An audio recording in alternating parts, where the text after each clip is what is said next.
उस कोठे की दीवारों ने न जाने कितनी चीखें सुनी थीं, लेकिन उस रात वहां सिर्फ सन्नाटा था। एक लड़की आईने के सामने बैठी थी। नाम था चंदा। चेहरे पर मुस्कान, लेकिन आंखों में एक समंदर जो रोज बहता था। हर रात सजती थी ताकि अगले दिन अपने जख्म छुपा सके। लोग कहते थे वो बिकती थी, लेकिन कोई ये नहीं जानता था कि वो कब से खुद को समेटे बैठी थी। बारिश की रात थी। दरवाजा खुला और एक अजनबी अंदर आया, भीगा हुआ, आंखों में तूफान। मुझे एक रात नहीं चाहिए, मुझे तुम्हारी हर सुबह चाहिए।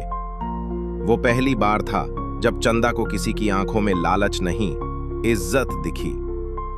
उसने पैसे नहीं फेंके, बस एक बात कही, मैं तुम्हें खरीदने नहीं, आजाद करने आया हूं। अर्जुन, यही नाम था उसका, पर असल में वो एक राजकुमार था।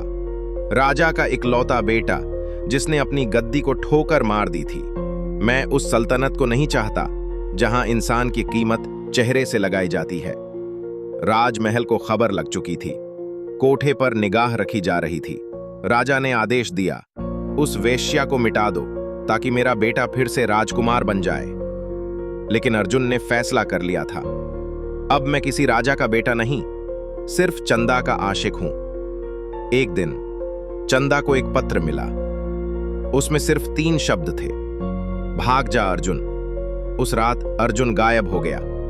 कोठे में खून मिला और चंदा की आंखों में सिर्फ सन्नाटा।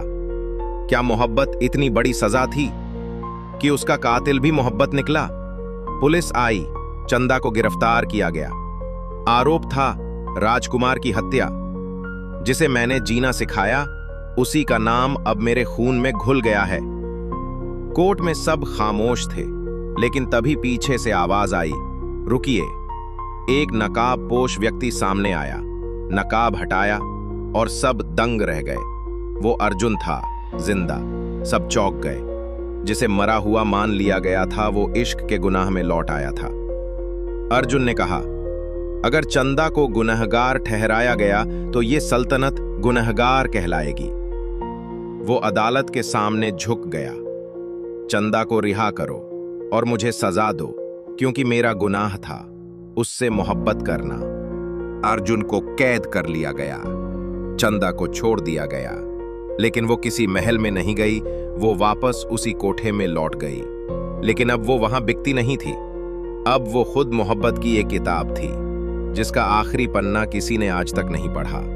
लोग कहते हैं वेश्या कभी रानी नहीं बन सकती, लेकिन अगर रानी बनने का मतलब होता है इश्क में अमर होना, तो चंदा आज भी हर उस दिल में जिंदा है जो सच्चे प्यार के लिए मरने को तैयार है।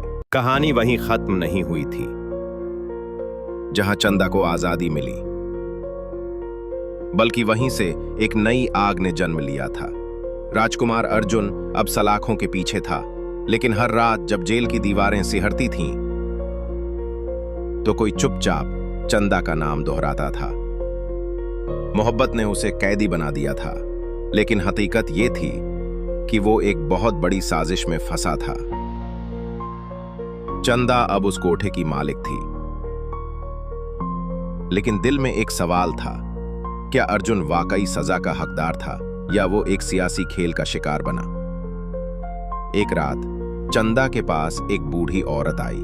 उसने कांपते हुए कहा, तुम्हारा अर्जुन राजमहल के खून से दागदार किया गया है, क्योंकि उसने प्यार किया था तुमसे।